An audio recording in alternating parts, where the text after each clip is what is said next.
Long-range scanners, it's absolutely weather dependent.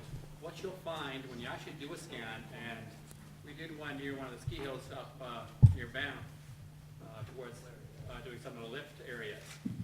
If you're fairly close, like about a 50-meter area around the scanner, you will pick up snow. And what you see is a giant snowball right around you.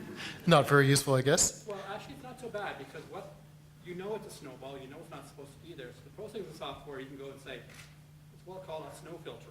And they've recognized that this is a problem. You can actually wipe that out really quickly. Perfect. We have our first question here, gentlemen. This is for Stephen. Stephen, what is the software that goes in line with the Xbox scanner?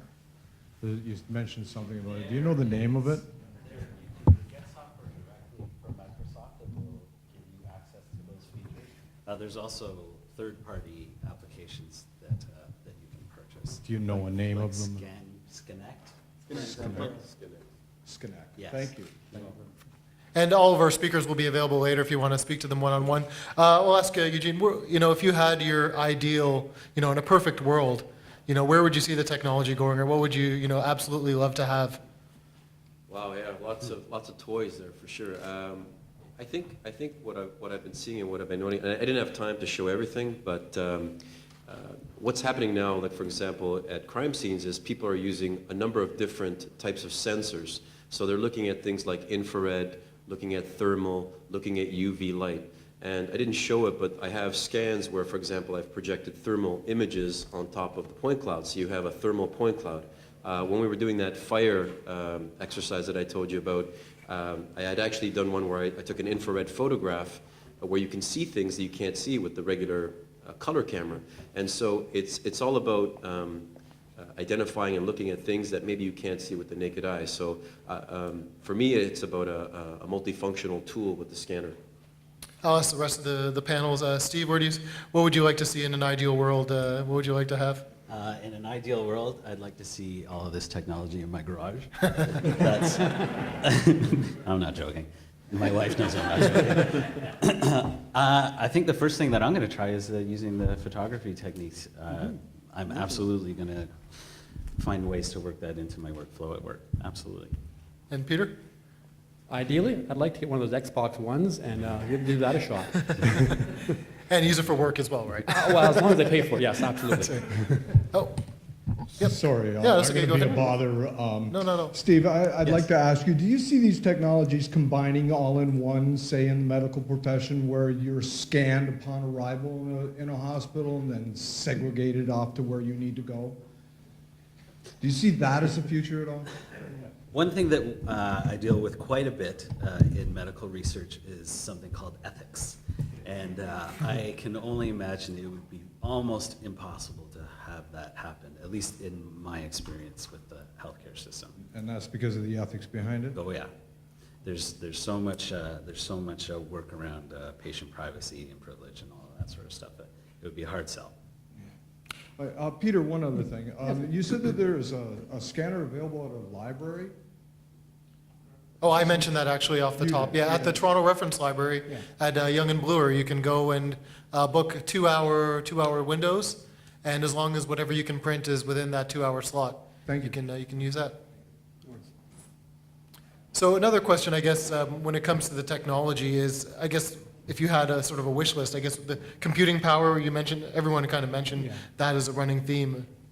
Well, in our case, our limitation is computing power and storage. I mean, I know a lot of people here who work for, large or small companies will find out when you go to your IT department and say, oh, by the way, I need another few terabytes for next week, they tend to panic. Problem is we have to store all that information in raw format. And I think that's going to be our limiting factor the next few years is how much we're storing. All right, we'll go to the microphone here. Yeah. Question for you, Eugene. With using a simple camera for the photogrammetry, do you need to establish baselines where you're taking the photos that you're going to combine? No, actually, so the algorithms are so powerful now, you can actually just go around an object, take photos all the way around, and it will figure out where you've taken the shot from, and that's part of the photogrammetry process. It actually figures out the camera orientation and position of all the shots, and then what it does is it goes in and it starts triangulating in to all the pixels, and it creates 3D points in space, and that's how you start building up your models. Excellent. If you're interested, there's free stuff online that you can practice with. In fact, I don't know if it's still available, but Autodesk had a product called Recap Photo, which was sort of their high-end photogrammetry module. But they had 123D Catch. It was called 123D Catch. It's free. You can take photos, upload it to their service, and it spits out a 3D model.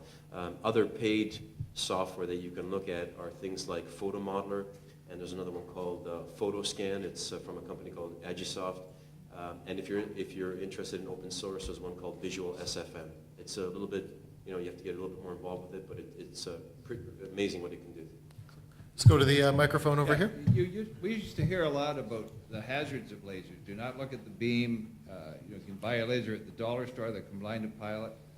Peter, especially, if your laser can scan 2 kilometers away, is there any hazard to the person that's out there in the field? No, actually, on that laser particularly, it's called a class 1, and actually is eye safe.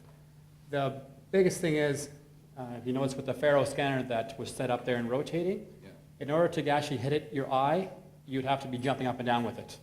So there's, it's only going to hit your eye for, realistically, 1,000th of a second. So, and they're also class 1. I've never had a problem with them so far. And it'll go 2 kilometers. Yeah, the best we've had was about 1,800 meters away. There's actually a company called Regal that makes a scanner that'll go 6,000 kilometers. Yeah. 6,000 kilometers. Thank you. Oh, sorry, 6,000 meters. Okay. 6 kilometers. I got it straightened out. The gentleman over here on this side. Yeah, I guess I had 2 questions. First one is nomenclature one. It seems to me, I'm just curious as to why they call them 3D printers. They're really tool and die makers almost, aren't they? I mean, how did the name printer get attached? Good marketing. That's an excellent question. Yeah, I'm not sure. Yeah, I guess it prints them out in a 3D format. And your second question? Second question You stumped is- the panel on the first one. Okay, well, the second one is when will I have a laser scanner in here? Next week. If you actually, like I said, if you're using photogrammetry, you can just use your digital camera right now and actually take photos, and it'll build models. And it doesn't work under every situation, but if you're doing a smaller I usually say arm's reach projects, no problem. If you're talking about an actual sensor, go online, look for I think it's called the Tango, Google Tango, and I think that's their project name for. They've got an Android phone where they've got a depth sensor built into it. And there's people, they have a video of a guy sort of just in a room, and he's just moving his phone along, and it's actually projecting those patterns, collecting the 3D information, and building a model. Sorry, you said it was Google? I think it was called Tango. Tango. They actually had a beta trial of it. About 2 months ago, they sent out an email to, I got one of them, asking people to give it a shot. And it actually was, one of their Android phones is an S4, had the extra sensor on it. But unfortunately, I was responding too slowly and didn't get one. Okay, thank you. To the gentleman on this side here.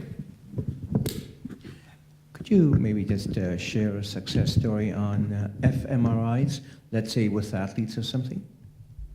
I'm sorry, a success story with what? Using fMRI. Oh, the functional MRI? I'm sorry, I'm afraid I don't know I can't tell you a story about that. I'm not sure what you're referring to by functional versus a regular one. Okay, like I think they use fMRI in brain studies. So what I was trying to ask you was, how can fMRI help people who get concussions, like athletes? I'm sorry, I'm not able to answer that question for you. Almost might be a bit out of the scope of our what we're looking at here, but I believe there's a gentleman just behind you there. Yeah, I was just wondering about the, whatever you call it, where you're using photos to construct a 3D model. What kind of resolution on the camera would you need to create that kind of model? Yeah, so you can use any camera really. You can use a web camera if you wanted to, but obviously the more the greater the number of pixels you have, the more opportunity you have to build a denser model.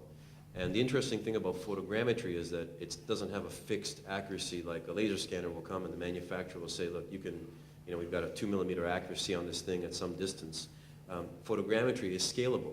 So, they use photogrammetry, up in aircraft and they take aerial photos, but if you can get down small enough, you can create a 3D model of, something very, very small, and the error and accuracy gets scaled down as well. So you can use your iPhone, your regular phone or whatever, but if you have a good digital SLR camera, that's going to be your best option. I think that for point clouds, you mentioned that storage was one of the main limiting factors, but there was also computing. How does that scale with larger numbers of points? Unfortunately, what we found out, it tends to be a exponential function. Yeah, if you're going from 100,000 points to 1 million, your processing time will go up by a factor of 100. What are you actually doing there? Is it matching between the scans, or? Initially, it is a registration factor. So when you've got 10 million points in the first scan, 10, 12 million points in the second scan, it's trying to match them to each other. So, at that point in time, you're looking not a geometric, but an exponential function to do it. It's actually fairly quick for the initial registration. What is the most labor-intensive part is trying to bring features out of it to get, this is a pipe, this is a curve, this is a thing. A lot of the software can do that mainly automatically, but you still need a human to go in and say, yeah, no, that's not a 6-inch pipe, that's a 8-inch. So because of, it may have had a disturbance in front of it or something like that. So there's still a lot of interaction with it. And if you have any sort of disruption, like snow, as you mentioned, Yep. then you're going to have to do a lot of Manual maybe editing. automated or. Yeah, the software is getting better for that because I think they've recognized, like I said, with that snow thing, we went back to them. This is actually a company called MapTech that built a scanner. They also do a lot of work. And we went back to them and said, I know you're from Australia and you don't have snow here, but up here we do. So what they did is they modified a dust filter. Relatively, same thing. And that's what I think is going to happen in the next few years is a lot of the software is going to get far faster, far better. We can't account on computing power to go up that quickly because it really hasn't in the last few years. But the intelligence behind the software has to get up. There's probably some low-hanging fruit in improving the algorithms and That's getting right. down the time complexity. Absolutely. For sure. Yeah, you got to keep in mind that whenever you calculate a point, it's just not one little piece of information. You've got an X, Y, Z coordinate in 3D space. You have intensity, which is how strong the laser came back, or the reflectance, some people call it. And then you have RGB. You have the red, green, and blue color from the camera. So for every one little piece for every one dot that it measures, you've got about 6 pieces of information. And so you have to store all that, and it's an enormous amount of data. So another interesting point is the scanner manufacturers have made scanning very simple. You go up, you set it up, you press a button, you move it, you press a button, and it's relatively simple. And I don't know what you found, but on the back end is when you've got all this data, is the processing and what you do with that data. There's been a sort of shortfall in that area. So often what you'll find is people are using 2, 3, 4, 5, 6 software packages to do what they need to do. So it's a lot of back end work. Next question here. It's nice to hear about everybody running around with laser scanners. Pretty soon that's going to happen. What is the danger of the unintended people getting laser scanning into their eyes in a situation like this? In most of these cases, these actually are classified as, like I said, class 1 lasers, eye safe. You would have to, like I said, stare into the laser for a significant period of time before it actually did anything, and you honestly can't because it's moving on you. Like the laser doesn't stand still, it's rotating and moving. So realistically, you can't actually stare at it.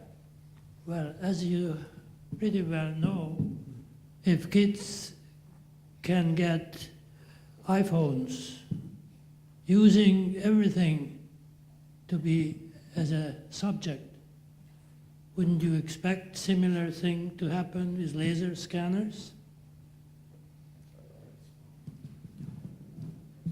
I don't understand the question, sorry.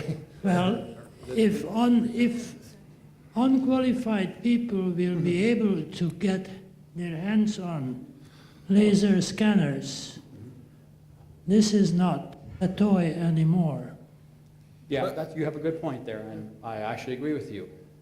You know, we see this technology as enabling us to do a lot more work in the field, but you are very correct in that this is not a toy. Fortunately, they're still very expensive. Let's be honest, that's a limiting factor. The laser scanners for the long range still cost $250,000, right? You know, it's not a toy. So is there any... Sorry, sir, I'm just gonna, I don't mean to cut you off, I just want to move to some other questions, we just have a couple. Okay, just one last Is question. there any regulation on these laser scanners? The lasers themselves are regulated by whatever government agency does that, I know that, because we had to, you know, you look at them like any laser, they are regulated by Commerce or whatever else, Industry Canada, I believe. Yes. Thank you. Back on this side here. Okay, maybe a little more practical question is for Stephen. The gas station example that you used, I'm assuming that... Or, that was Eugene, actually. I'm sorry, was Eugene? I'm sorry. Kind of all blends together here. See how that goes. Eugene, the gas station example that you used, where you did the scanning from one angle, you were able to then look at or create a 3D view from an angle you had not taken it. Is that right, from kind of slicing and dicing? Yeah, so actually when you're doing the survey, you can move around. You don't do it from one angle. You survey just regularly. But I talk about photogrammetry again. So there's like it's called resection, but it's a camera matching function. It's a way to get back up and figure out where that camera is and also match the focal length and perspective of that camera. And so that's what we're doing there. We're looking through the camera, and you have it, projecting the video frame on the 3D model. And if you did it properly, everything lines up. The gas station pillars, the pumps, they all look like they're all lined up. And then you can go back and then say, okay, where are the people in my video? And that's sort of how it works. And then once you put them in, you can get out of the camera view and move around into that 3D environment. So you can actually look at a view that you never really took? Or an angle that you I didn't can get? basically look outside of the camera's view Right. once I have everything Okay. established. Yeah. So then I will ask Stephen this. Is that kind of the same technology, and I'm not sure what the name is, but I know with some of the heart tests where they put a dye in and then they'll take different views and then they can look at a view that they actually never physically took by putting different layers together? They do put the layers together. If you're trying to create a three-dimensional scan from, say, the MRI machine, they really function by taking many images of any plane and then combining them together, but they actually took those images. But you could combine them to look at things from a different angle? Yes, Yeah. yes you can. That's what I meant. So Okay. I'm just going to stay on this side. We have a new questioner here, so just give her an opportunity. Thank you, Steve. To all three of you, you've had an opportunity to learn and experiment and apply very new technology, very leading technology into your workplaces. How much of that is now actually being integrated into college and university courses in your chosen fields so that students coming out of those courses can hit the ground running and actually apply this right away so that industry can apply it right away? Great question. We'll start with Peter and then work our way across. In my company, we're based in Calgary, so the Geomatics Engineering Department at the University of Calgary is actually a very close partner with us on a lot of this information. In fact, we've gotten them to do a lot of the software, like it's not development, but help us a lot with the software, the processing, and understanding of how it works. I've gone to lectures, done lectures at the university quite often, just to get people to understand what we're doing and how to do it. And we do a lot of work with the graduate students there to have them understand what's going on with it. Fantastic. Eugene?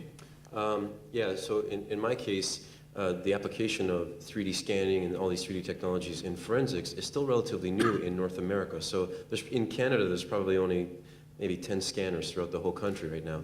So there's not a lot, there could be a few more. But this was more, there's a lot more research and background and history in Europe, for example, like in countries like Germany, the Netherlands. So I felt compelled a few years ago to approach the University of Toronto in Mississauga, especially in their forensic sciences program. And so this is the second year I'm teaching a 3D reconstruction course, which really applies the scanning technology to forensics and other types of 3D technologies. So, and I have also been working with a lot of students to do research. So, this year I'm mentoring 3 students sort of full-time, and I have about 4 other students that I'm assisting with master's and graduate research stuff. Because this stuff is new, so you need to validate it, you need to make sure it works. And for me, research is so important because if you don't play with that tool, if you don't push it to the limit, you never know how far you can go. And so for me, it helps me with my own work and my own learning, and I think it makes me just better overall. Yeah. Stephen? I'm in a bit of a unique situation. Toronto Rehab, the hospital that I work at, is a teaching hospital, fully affiliated with the University of Toronto, and many of the people that I work with are students at the U of T, so they actually get to use this stuff firsthand. Great, thank you. Thank you for your question. All right, well, Bill Gates said that all we really need is 64 kilobytes. I waited until it was 650 megabytes to watch TV on my personal computer. I took 9 days to render the image in an eyeball on my Bryce with that 200 Pentium.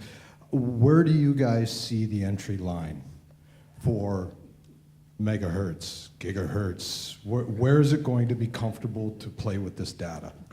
What line? I mean, for most of our computer work that we do, they are the, and it's sad to say, the 4th generation Core i7s, the 4700 series. That's really not the critical part. I mean, you want a multi-core system, and most of these run, 8 or 12 cores. And the biggest thing we need, though, is a lot of RAM. Most of them run 32 gigs. My apologies. So it's more on the RAM and multiple core processors. All right, And next another thing that's really handy, an SSD drive. Of course. I just see one question just behind you there, sir, and I think we'll give you the final word. Okay, Eugene, you said it was, I hope you can hear me. Since we do have time, it's your choice, you want to answer this, but you said you took aerospace engineering and then you got into this. Do you want to tell everybody How I got in? Yes, how did you make the It's up to you. transfer? You said it was. Yeah, it's kind of it's actually not because it's a long story, it's just a boring story. So, what had happened was I was working for an aerospace company over the border. I started working for what used to be McDonnell Douglas, and then it became Boeing by the airport. But I moved and I worked for a U.S. company that used to build big machinery for fuselage and stuff like that. And so what happened was, while I was there for a few years, I started to formulate my own idea of a machine in my head, and it was the concept was sort of a big departure from what they were building at the time. And so I had communicated my ideas with people, and you'd go up to somebody, one of the engineers, and say, look, I got this idea for a machine, and it works like this, and they look at you, oh yeah, great idea. Hey, I'm going to get a sandwich or something. He wasn't interested. So eventually I just said, well, I'm just going to design the thing in 3D, and that's what I did. I actually not only did I design it in 3D, but I made it in animation is what I did. So I had parts moving, and I put it in a shop environment, and I had concrete floors and everything. And it was only a 10-second animation, and it was really, really basic by today's standards for me. And but I sent it off in an email, and it wasn't 5 minutes later. What a great idea! Oh, this is amazing! Oh man, how'd you do this? And that's the kind of response I got. And so what I realized then was that that things that I couldn't convey through words, when I did it in a 3D animation and put it into a 3D model, it became apparent right away what it was. And so I started to think about what other areas can I apply 3D in. And so I did some research, and then once I looked at the whole area of forensics, I said, wow, this is really neat, and it just took hold of me like a bug, and I just kept with it the whole time. So how did you get to forensics from? Yeah, so where was the link? Yeah, where was the leap from that to forensics? What I did was, the truth is what happened was I came back to Canada, and I had a job at an engineering company, but the whole time I was thinking about what I'm going to do and how I'm going to do it, and I started sort of freelancing with some different engineering companies, engineering investigation companies. And if you're going to get started in this area, the low-hanging fruit is accident reconstruction, like vehicle accidents, because they're very frequent, they happen a lot. So that's how I started, and so I started doing animations. But I quickly realized that people needed good documentation. That was something that was always lacking. And so then I started with photogrammetry, total stations, and the surveying. And through some connections that I had, they were doing, they were like medical examiners and forensics experts. They sort of got me involved in certain other cases, and then eventually that makes up the majority of my work now. Thank you for your question, and thank you everyone for your great questions and comments, and thanks again to our lovely speakers. Thank you. This is the part where I reveal to you that they were actually just 3D images and they haven't been here the entire time. That's good. But just to bring a wrap to tonight's evening, I'm just going to bring up Rajiv Ratan from the organizing committee to say a few words and to thank everyone.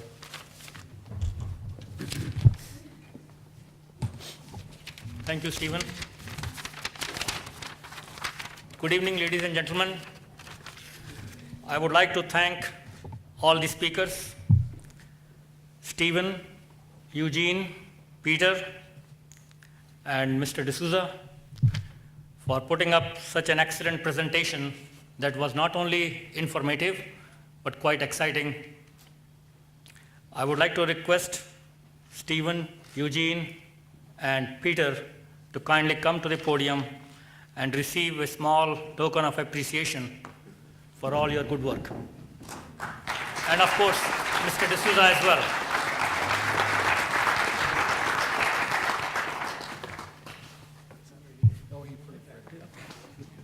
Thank you.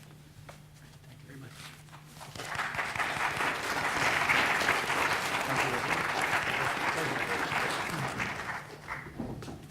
Excellent. As usual, Steve, all the best. Thanks so much.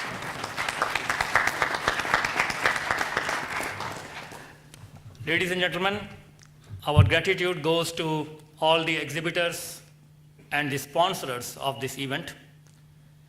Their contribution and their assistance is the backbone of the success of this evening's show. My thanks goes to all the organizing committee members who not only have volunteered their time, but have spent countless months working hard in arranging, designing, apprehending all the issues, and making this event the one which you see today. Above all, I would like to thank you guys for having come over and made us feel proud. Your presence here is the proof of pudding, which makes us work harder in next years and all to make the more events more and more interesting. Last but not the least, I would like to thank the Ontario Science Centre for providing us this venue and all the equipment here year after year to hold this event. This session is now officially adjourned. You are all requested to proceed to the exhibit hall and where you can meet and greet all the speakers and have some light refreshment. Thank you all once again. Drive home safe and good night.